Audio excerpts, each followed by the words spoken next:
Welcome to the small town of Hollyville. My name is Lainey, and I'm here to show you the ropes. Looking around is pretty easy. You can use the right mouse or the keyboard's cursor, or W, A, S, and D keys. You can also zoom in and out using the mouse wheel or the R and F keys.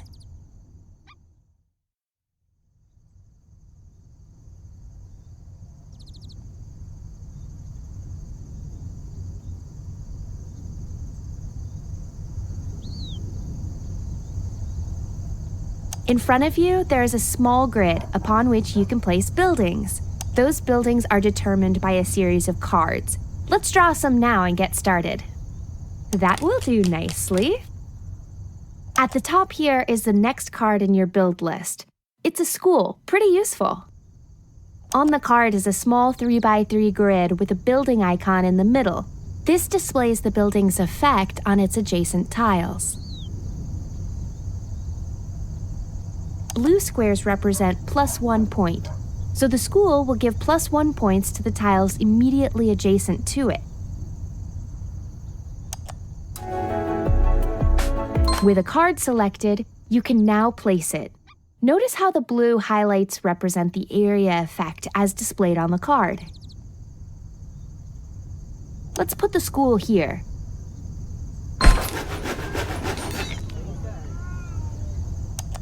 You'll notice there are now some plus score markers on the empty tiles that were affected by the school.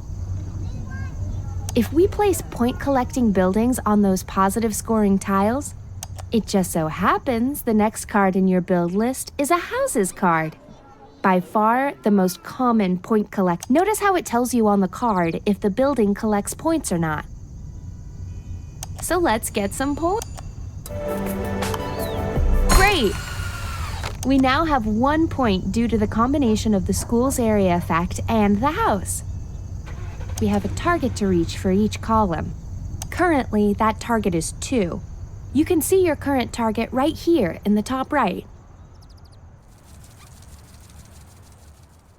In order to fulfill that target for each column, we need to use a combination of buildings that affect their surroundings and point-collecting buildings. Next up, we have a car wash. This card also has some red squares, which means it will have a negative effect on those tiles. But crucially, it has positive effects in the places we need right now to bring our house. Select and place the car wash so that our house is given another.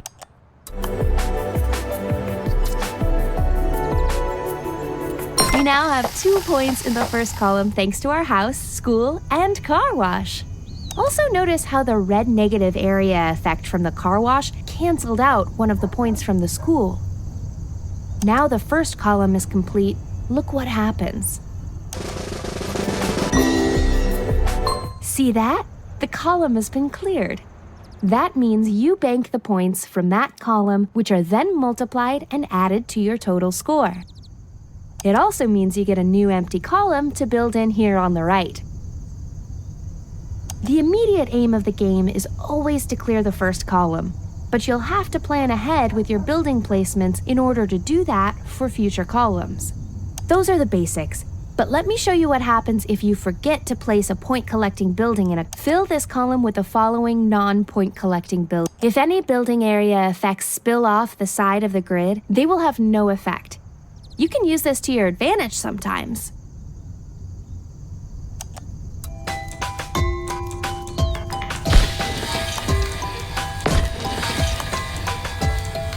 Now we have no point-collecting buildings in this column.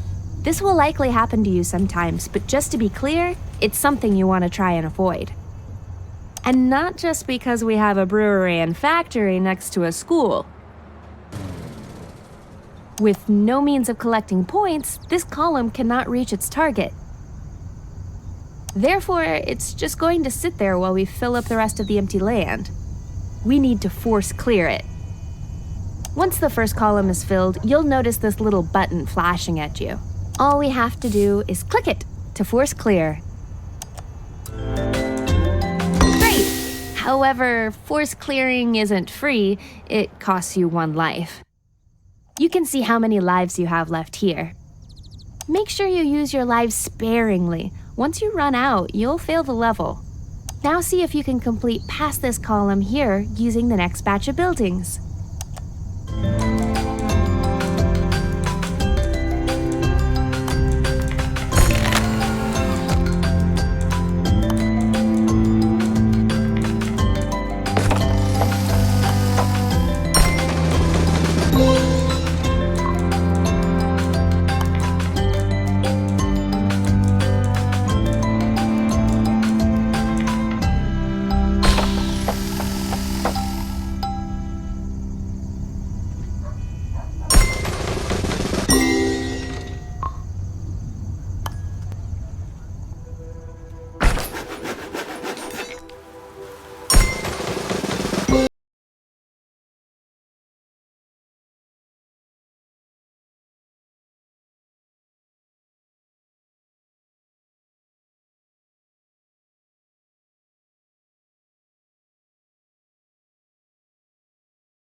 Looks like you're ready for the next challenge.